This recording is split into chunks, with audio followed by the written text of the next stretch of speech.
आज का हमारा क्वेश्चन है बच्चों, समान परिमाण के दो आवेश एक दूसरे पर 2 न्यूटन का बल आरोपित करते हैं। उनके बीच की दूरी 0.5 मीटर कम कर देने पर उनके बीच बल 18 न्यूटन हो जाता है। आवेशों के बीच की दूरी क्या थी, प्रत्येक आवेश का परिमाण क्या है। तो इसमें बच्चों हमें क्वेश्चन में दो वैल्यू दी है बल की, दो बार, एक 2 न्यूटन और दूसरी फिर दूरी कम कर देने पर 18 न्यूटन। तो इस तरह हमें क्वेश्चन में पता चल जाता है कि इस क्वेश्चन के अंदर दो समीकरण बनेगी बल की, जिससे हमारे पास दो ही ये वैल्यू पूछी गई है इसमें, तो दो समीकरणों से सोल्व होगा ये क्वेश्चन। तो पहले 2 न्यूटन है लेकिन बीच की दूरी आपको नहीं दी है इसमें, तो दो आवेश है हमारे पास, एक Q1 है और दूसरा Q2 है। तो इनके बीच की दूरी आपको पहले पता नहीं है, तो बीच की दूरी कितनी मान लेंगे, R। तो माना बीच की दूरी पहली R है, लेकिन अब बल पता है, बल कितना है, पहले 2 न्यूटन F1। फिर दोबारा क्या कहा है इसने कि आवेश तो वही रहेंगे, Q1 Q2 आवेश नहीं बदलते और समान परिमाण के हैं। तो अगर Q1 की वैल्यू Q है तो Q2 भी Q होगा। परिमाण का मतलब ये होता है कि वैल्यू दोनों की समान है। अब यहाँ पे आवेश भी वही है सेम जो ऊपर थे, लेकिन अब दूरी घटा दी। दूरी कितनी कम कर दी, 0.5। पहले R थी तो अब R माइनस 0.5 मीटर रह गई। अब इनके बल कितना लगता है इनके बीच में, F2 18 न्यूटन। तो ये आपका क्वेश्चन की जो क्वेश्चन था हमने यहाँ लिख दिया है। अब क्या क्या याद करना है, आवेशों के बीच की दूरी R निकालनी है आपको, और फिर आवेश ये Q और Q कितनी वैल्यू के है ये निकालने हैं। तो हम कूलाम के नियम से पहला सूत्र लगा देंगे। तो कूलाम के नियम से दो आवेशों के बीच लगने वाला बल कितना होता है, 9 गुणा 10 की पावर 9 Q1 गुणा Q2 बटे R²। तो F1 हमारा बच्चों कितना दिया हुआ है, 2 न्यूटन। तो F1 की वैल्यू 2 रख दी और 9 गुणा 10 की पावर 9, आवेश Q1 की वैल्यू भी Q मान ली हमने और Q2 की भी, और R ये रहेगी। ये समीकरण नंबर 1 बढ़ चुकी है यहाँ पर। फिर दूसरी स्थिति में, ये पहली स्थिति थी ऊपर, अब दूसरी स्थिति में क्या है कि दूरी बदल चुका है दूसरी स्थिति में। तो F2 का फार्मूला लगाया, 9 गुणा 10 की पावर 9, Q1 की वैल्यू भी Q है और Q2 की वैल्यू भी Q है, और बीच की दूरी अब R माइनस 0.5 का स्क्वायर है। और F2 की वैल्यू कितनी है बच्चों, 18। तो ये 18 आ गया, 9 गुणा 10 की पावर 9, ये भी Q गुणा Q हो गया, और R माइनस 0.5 का होल स्क्वायर। ये समीकरण 2 बन गई। आपके क्वेश्चन में बच्चों ऐसे F1 और F2 की जब भी समीकरण बने आप उसे भाग कर दो तो आपका आंसर इजी वे में निकल जाएगा। तो आप, मैं यहाँ से सोल्व करूंगा इसे इधर। तो ये F1 समीकरण 1 को समीकरण 2 से भाग कर दो, समीकरण 1 भाग 2। तो समीकरण 1 को समीकरण 2 से भाग करेंगे तो 2 बटे कितना हो जाएगा, 18। तो 2 बटे 18 आ गया आपका इधर साइड। फिर उधर देखो बच्चों, 9 गुणा 10 की पावर 9 इसमें भी है और 9 गुणा 10 की पावर 9 इसमें भी है। जब भाग करेंगे तो कट जाएंगे, और ऐसे ही Q गुणा Q इसमें भी है, Q गुणा ये भी कट जाएगा। तो इससे ये कट जाएगा पूरा पूरा। अब ऊपर 1 बचेगा यहाँ पर, नीचे R² बचेगा। तो 1 बटा R²। फिर जब ये पूरा पूरा कट गया था तो यहाँ भी 1 बचा और नीचे R माइनस 0.5 का होल स्क्वायर। तो ये अब चौथे नंबर का यहाँ ऊपर चला जाएगा। यो 1 बटा 9 हो गया 2 से कटने के बाद।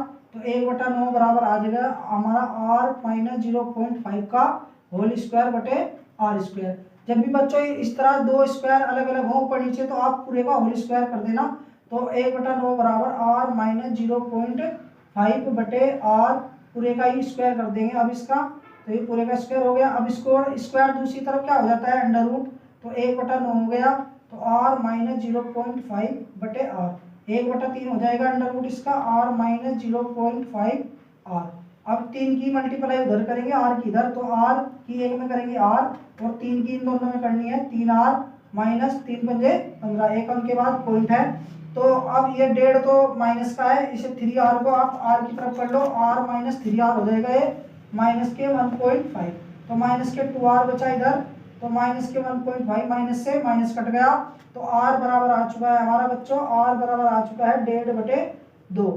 अब इसकी पॉइंट हटाओ या वैसे ही काट दो, 2 सत्ते 14, पहले पॉइंट लगेगी, एक में पढ़ा नहीं चल रहा है तो 2 सत्ते 14, 2 पंजे 10, यानी कि 0.75 मीटर की दूरी थी। तो दूरी अभी तक बच्चों हमारी क्या निकल के आई है, दूरी। अभी हमें क्या निकालना है, आवेश।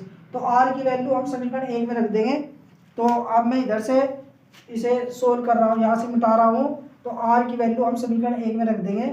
ये समीकरण 1 बनेगी हमारी। तो आर का मान समीकरण 1 में रखने पर, आर का मान समीकरण 1 में रखने पर, तो ये समीकरण 1 है हमारी। तो ये समीकरण 1 है, 2 बराबर 9 गुणा 10 की पावर 9 क्यू गुणा क्यू यानी कि क्यू स्क्वायर, नीचे आर था, आर की वैल्यू कितनी आई है बच्चों 0.75, स्क्वायर है तो आप क्या रख देंगे 0.75, 2 बार रख देंगे जिससे स्क्वायर हो जाएगा। अब हम नीचे वाला मिटा देते हैं। तो अब इसे सोल्व करना है बच्चों, यहाँ पे 0.75, अब इसकी मल्टीप्लाई इधर कर लो पहले, 2 गुणा 0.75 गुणा 0.75 और ये 9 गुणा 10 की पावर 9 इसके नीचे चला जाएगा, तो इधर बचा हमारा क्यू का।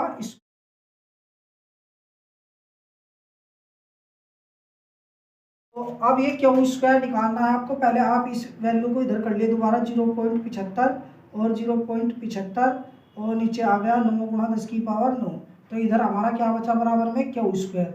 अब क्यू स्क्वायर, अब इसका यही के यहीं पे आप अंडर रूट कर लो, तो क्यू बराबर आ जाएगा अंडर रूट 2 गुणा 0.75 और 0.75 और 9 गुणा 10 की पावर 9। तो हम क्या करेंगे, अब देखो 0.75 तो जोड़े में है ही, तो इसका तो एक अंडर रूट बाहर आके 0.75 आ जाएगा बाहर। अब 9 का नीचे 3 आ जाएगा, तो अब ऊपर क्या बचा 2 और नीचे क्या बचा 10 की पावर 9।